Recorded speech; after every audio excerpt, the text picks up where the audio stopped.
Welcome to Instruction Discussion, our weekly look at the latest topics and trends in education affecting schools here on Long Island and schools around the world. Whether you're a teacher, parent, or student, listen for tips and strategies to help you navigate the educational landscape. There's a bell. It's time to start today's Instruction Discussion on the voice of Nassau Community College, 90.3 WHPC. Hello, I'm Kevin Boston Hill, and welcome to Instruction Discussion, where each week we will examine a recent trend or development in education and its impact on Long Island.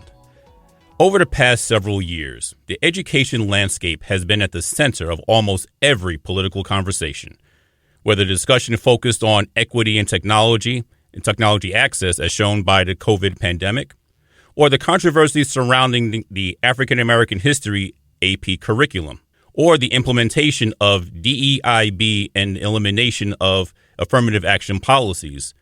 Everyone seems to have passionate opinions when it comes to how education should be viewed in this country. Regardless of one's political leanings, it cannot be denied that the level of misinformation, disinformation, and censorship has increased over the past few years, all threatening to weaken our educational system. In an effort to bring as much information to the public in terms of the disservice being done to students and those underrepresented in the curricula, our next guests have brought together a collection of responses to the aforementioned challenges to our educational system. Through the book, The Big Lie About Race in America's Schools, nationally recognized scholars Dr. Royel Johnson and Dr. Shaun Harper seek to show how fear-mongering tactics are being used in education to suppress the truth and thwart progress towards racial equity. To further the conversation, let's welcome University of Southern California scholars Dr. Royel Johnson and Dr. Shaun Harper to Instruction Discussion on 90.3 WHPC. Thank you for having us. Yeah, thanks. It's a pleasure to be with you. No, the pleasure is definitely mine to be able to have this conversation that is long overdue when we talk about equity in our schools, and not just in our schools, but in general. I think it's something that we definitely need to discuss and really, I guess, kind of create a blueprint on how we can have these conversations, not just in an educational setting, but in the workplace and around the dinner table and things of that nature, because we see that where all these things are coming under fire. And I think we need to figure out a way to really bring ourselves together if we're going to be the democratic society that we hope and purport ourselves to be. So once again, thank you all for being here. I'm going to go ahead and get started because I want to get into this conversation with, I know that each of you play very significant roles with USC and the Race and Equity Center. I know, Dr. Johnson, you're the director of the National Assessment of Collegiate Climates. Dr. Harper, you're the founder and executive director of the Equity Center. What progress have you seen as a result of your individual efforts and collective efforts? I know it's a loaded question, but... Well, one, thank you for having us and for centering this really important conversation in this way. You mentioned just the necessity of having this conversation, and not just in education, across business, across government. The attacks on DEI are palpable and really ever present across every aspect of society. And that's the work that we try to attend to in the Race and Equity Center by, taking really structural approaches to rooting out inequities across businesses and companies, across systems of higher education, across K-12 schools, and so forth. And our work is organized around a number of sort of strategies, from strategic advising for CEOs and leaders of institutions to campus racial climate assessment. And I lead the NAC, the National Assessment of Collegiate Campus Climates, where we work with literally hundreds of universities across the country to help them identify pressing racial problems and issues that plague their campus. But more important than just sort of identifying them, we're also trying to equip them with the competencies and efficacy necessary for addressing them. So I think that's some of what we do to try to be responsive to this national moment, Shaun obviously is the founding director and can speak a little bit more to his vision for it and how we sort of play it out today. Yeah, I could appreciate how Professor Johnson just laid out what we do here. I think it is important for listeners to know what we don't do here. We don't indoctrinate people. We are not divisive and polarizing and all of the really awful things that, anti-DEI folks claim that all DEI activities are. We know better here at our center. Our center is 13 years old. We've had the enormous privilege of working with more than 700 organizations spanning a multitude of geographies, professions, and so on. If you think about just that sheer number, over 700 companies, more than millions of people who work in those places, we would have been out of business a long time ago if, in fact, we were doing the ridiculously divisive things that the anti-DEI folks claim. Instead, we bring folks together. We help them to learn from each other's differences, each other's life experiences. We aim to make schools and universities and corporations and the military and so on much more inclusive. Those are the things that we do. We don't divide people here. With that in mind, because with all of the attacks on DEI efforts across the country, it would seem that there are those who don't believe that incidents of racism are as widespread as they are made out to be. What does the research actually suggest about those incidents? And are these incidents isolated to just Black people? Well, it's one of the things that excites me most about the book that Royel and I just published with Harvard Education Press, The Big Lie About Race in America's Schools. One thing that is absolutely true is that America's K-12 schools, post-secondary institutions, and so on have significant racial problems. The research is painstakingly clear that there are racial inequities on just about every metric of student performance and student outcomes, as well as on employee outcomes and experiences. So in the book, it's not a book of opinions. We actually bring evidence from ours and other researchers' studies to confirm that, as Dr. Johnson says in the opening chapter, America has a problem with racism in its schools as well as in its corporate and other workplace settings. And I was actually going to get to that in a moment. So let's talk about that a little bit, because we know that the title of the first essay, as a matter of fact, is, of course, as well as a Beyonce track from her Renaissance album, as you point out, is America Has a Problem. And when I saw that, I was like, only one? But anyway, what is that problem spelled out that you are actually referring to? That's so funny. So for folks who are listening, the opening chapter, America Has a Problem. Of course, this was peak Renaissance Beyonce era, and that was the soundtrack of my summer when we were working on this project. But I think it became a useful heuristic for thinking about the problems that we continue to face in society. And that significant, problem is white supremacy and how it sort of operationalizes across our systems and structures in ways that really operate to preserve itself. And so we see that today. We saw it in the backlash following 2020, when we had, this enormous inertia to take up racial equity and justice work in ways that we haven't seen since the civil rights, right? But shortly right after, literally like 6 months later, we're now confronted with a executive order followed by January 6th insurrection, right? Those are the ways in which white supremacy operate to preserve itself, when we often feel like we have these peaks of progress that, feels like we've moved the needle some, that white supremacy sort of reminds us who's in charge. And I think that's what we're seeing in the attacks on education, attacks on our government, and the attacks on business and corporations, and the sort of efforts to move the needle in service of DEI. As educated people, we know that race tends to or needs to be discussed, right?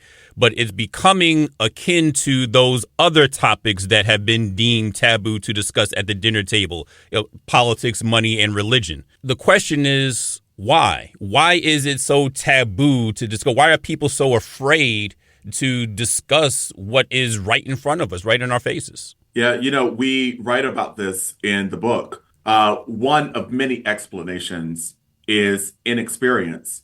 People have not had rehearsal opportunities in their homes and in their families, in their K-12 schooling experiences, or in their higher education experiences for those who are college goers and college graduates to learn how to talk fluently about race and racism and how to develop racial literacy. So what ends up happening is that those folks then go on into workplaces and preserve cultures of avoidance, in large part because they're terrified to make a racial mistake.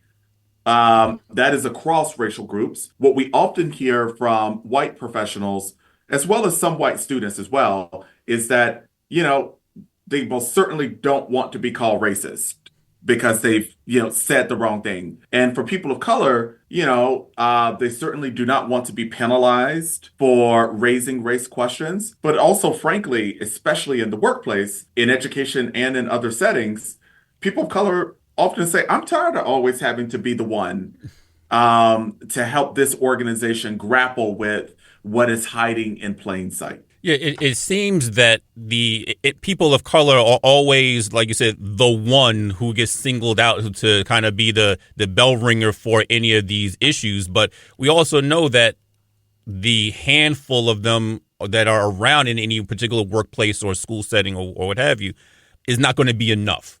So what else has to be done? Where else can they look in order to get that support that they need to raise these issues so that it does kind of take more of a front burner approach as opposed to being relegated to an afterthought?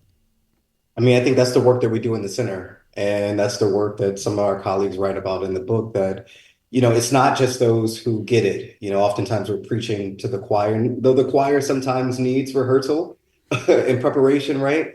But it's other folks who are in positional power and who often send their staff and teams to these trainings, but don't have the safe course corrective spaces to ask the dumb questions, to say, I don't really even know the difference between Latinx and Latino, or is it Hispanic, or is it African American, or is it Black, or is it queer, or is it we try to create those course corrective professional learning spaces that equip folks with the knowledge and awareness around these things, but also the sort of core competencies to do something about it. So beyond recognizing racial equity issues as a challenge, do I feel efficacious in my ability to do something about it? Do I have the skills, right? So that's the work that we try to do. That's the work that we speak to in the book, and how important it is for teachers to feel confident to be able to manage conversations about race in the classroom, school leaders, whether it be principals and superintendents who supervise principals, right? And folks who serve on boards, all of these folks need to be a part of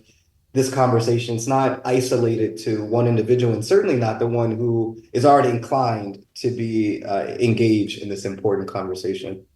Yeah, let me jump in quickly, just with another example.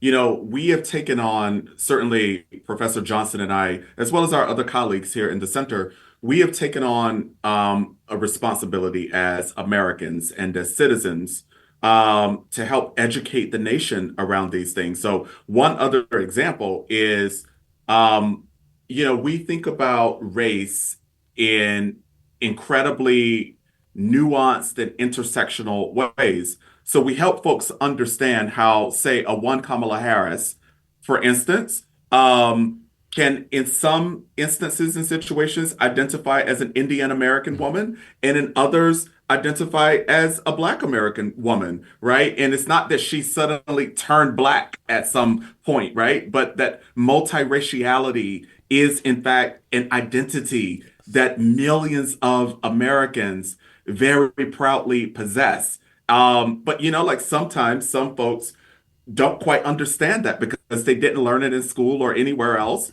I'm not exactly saying that that's the explanation for the Kamala Harris turned Black, sort of rhetoric, but I think you get my point here that, Yeah. for many other Americans, that, they were never really taught about biraciality or multiraciality. You are listening to Instruction Discussion on the voice of Nassau Community College, 90.3 WHPC. My name is Kevin Boston Hill, and our guests today are University of Southern California professors and editors of the book, The Big Lie About Race in America's Schools, Dr. Royel Johnson and Dr. Shaun Harper. Now, we know, I think you both mentioned, or you mentioned in the book somewhere, that every profession, the clientele that is served is sought after for their opinions on what they need, whether it's medical profession, whether it's the mechanics, whatever it is, except for K-12 education. So why is it important to kind of gauge the opinions of the K-12 clientele? And when we talk about K-12 clientele, we're talking about students. So we want to get the student's voice. Why is it important to get the student's voice in this conversation about race? I mean, students have, we often treat students as if they don't have agency. And it's important for all that we do as educators, as leaders, to invite them in the conversation around circumstances and conditions that impact them.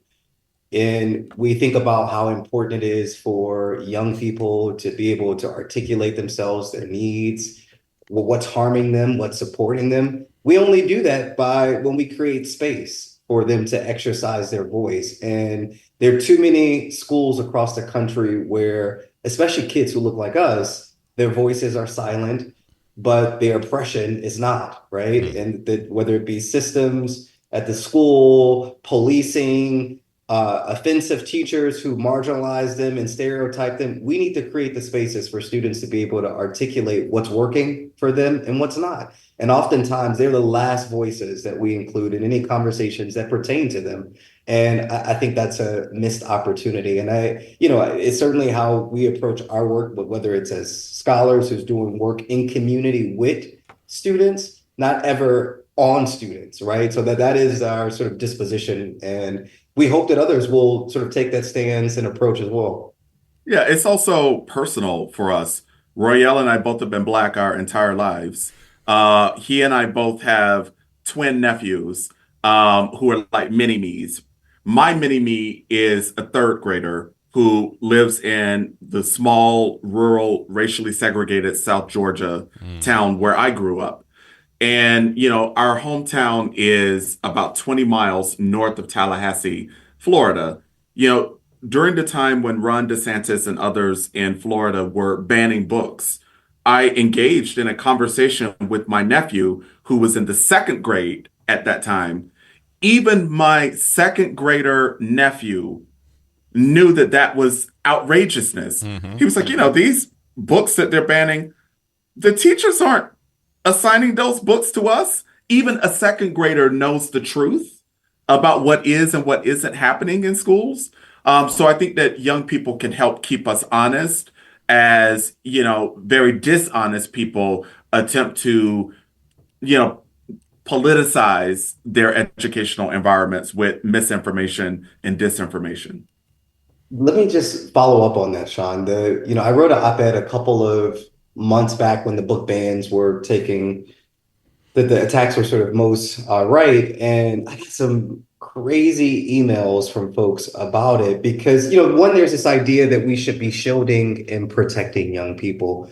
And there's this idea that they are being exposed to controversial content, sexually explicit. But really what they're saying is that they're conflating those things with any conversations around identities that are not heterosexual, any sort of conversations about diversity, equity, and inclusion are being conflated as white kids are being taught to be racist. But what we know consistently from our colleagues who study early childhood education is that young people are very astute and they are very conscious of what's happening around the world. Right. And we need to help facilitate those conversations such that they can make sense of it in productive ways and not be left to their own vices and their own sort of assumptions about it. And then it becomes a behavioral sort of thing. So there's this idea that we're trying to protect young people from being exposed to harmful things. But we know that young people are exposed to so much. The internet is so pervasive. Right. And if we aren't intentional in having conversations with them about real life things that will affect them, well, it's going to show up when they get into high school. It's going to show up when they go to college. It's going to show up when they go and get their first job, right? Because we haven't had the sort of opportunities for them to make sense of what does it mean to be different in a society, and how do I interact across difference? So, yeah, I just want to push back against that idea. Yeah, no, I'm glad that you did. And to kind of, I guess, expand on, since you brought up the idea of with the book banning and all the other misinformation that's out there, you note in the book that all of us have heard some version of the saying, those who fail to learn from history are doomed to repeat it, right? So how will future generations, or maybe not even future generations, the current generation, know what their history is if books that they need that tell their story are being banned or being rewritten to kind of take out all that history? They won't know. They will be a new generation of miseducated Americans who will go from school into communities and into their professions, knowing too little about the lessons that we've learned about racism and injustice and gender inequity and so on and so forth.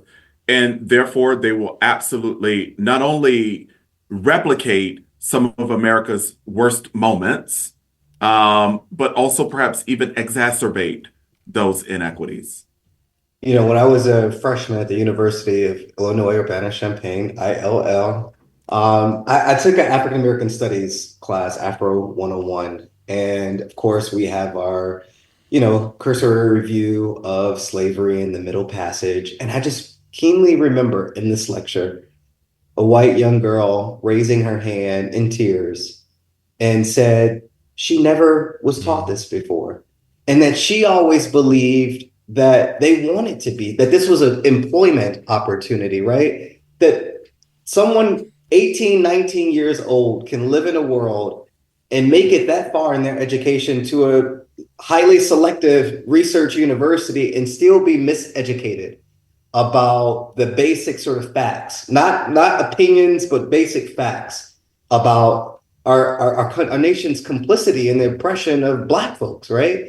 That is a fundamental miseducation and missed opportunity. And I was glad to be in that class with her such that she could get that remediation. But far too many people don't get it that soon. And they go out, to Shaun's point, beyond graduation into the workplace, and they perpetuate harm, whether it's implicit or explicit. And we have a responsibility to start doing something about that. Let me jump back in because Royel is old. He was at University of Illinois a long time ago. I have a more recent example that I think is just as compelling as the one he offered. There was an effort last year or the year before in Texas to change the language in the curriculum, including in the textbooks, around slavery, and instead to not call it slavery, but instead to call it involuntary relocation. That is a sanitizing of one of the most, if you ask me, the most horrific, act of domestic terrorism. It deliberately seeks to sanitize that by calling it something else. Let's not even use that word sanitize. Let's call it what it is. It's whitewashing. Yeah, you said that, not me. Yep. Yeah, let's go with that. That sounds right. Absolutely. Because that's who is introducing this alternative curriculum and the corrections and everything, right? So let's keep it real, call it what it is. And now that we're getting into those weeds, and I think it somewhere in the book you address it as well. Is the microaggressions? How are microaggressions starting to really pervade and kind of kill off the idea of all these DEI advances that we're trying to make? Microaggressions in what context? Like in the schooling context from teachers or students? overall, the implicit bias, the things, whether it's in the educational setting, teacher to student, or even in the workplace. I know a lot of your examples that you all point to in the book focus on not only K to 12, but also at higher education, the custodial staff and how they have to come in and they're dealing with these different acts of blatant racism and so forth. But there's all the microaggressions, like where are you from? Those types of questions that people ask and whatnot. How are those implicit biases and microaggressions? How can we combat them so that they don't undermine the work we're trying to do through DEI activities? Maybe I'll get us started and then I'll hand off to Professor Johnson. One of the things that I think is really important for your listeners and other Americans to understand about microaggressions is that on their own, they're seemingly harmless and innocuous, right? It's just, one seemingly insignificant racial insult, unless you're the person on the receiving end of that racial insult. There's that. But the research on this is really clear that it's not the one lone microaggression. It is the repeated encounters with them. It is the accumulation of them in one's life on a day-to-day, week-to-week basis that becomes emotionally, psychologically, academically, and professionally injurious to those persons. So I just think that it's really important for people who, just say, oh, toughen up, get a thick skin, stop being so sensitive about that one little comment. But that one little comment is compounded by other examples and other manifestations of microaggressions that show up on a daily and weekly basis for folks. So we have a colleague, William Smith, at Utah, who's been writing about this notion of racial battle fatigue, right? That there is a cumulative physical and psychological toll that we physically feel sick, right? That they're constant, our body does not feel well. Psychologically, we don't feel well from the race-related stress that often is associated with microaggressions, and it compromises our ability to interact and engage in our context and perform optimally. So it's not just that it's an insult and we're offended by it, but it's that there have physical and psychological consequences that also shape our subsequent engagement and performance in an environment such that folks who are experiencing racial microaggressions in a workplace are less likely to feel a sense of connectedness, a belonging to the community. That is a correlate to performance also, right? We see issues of staff retention, leaving prematurely. So these are not just sort of innocuous things. They have real material consequences for people's lives. Wow. I mean, we could have this conversation for another hour or so, but unfortunately, we do have to end here.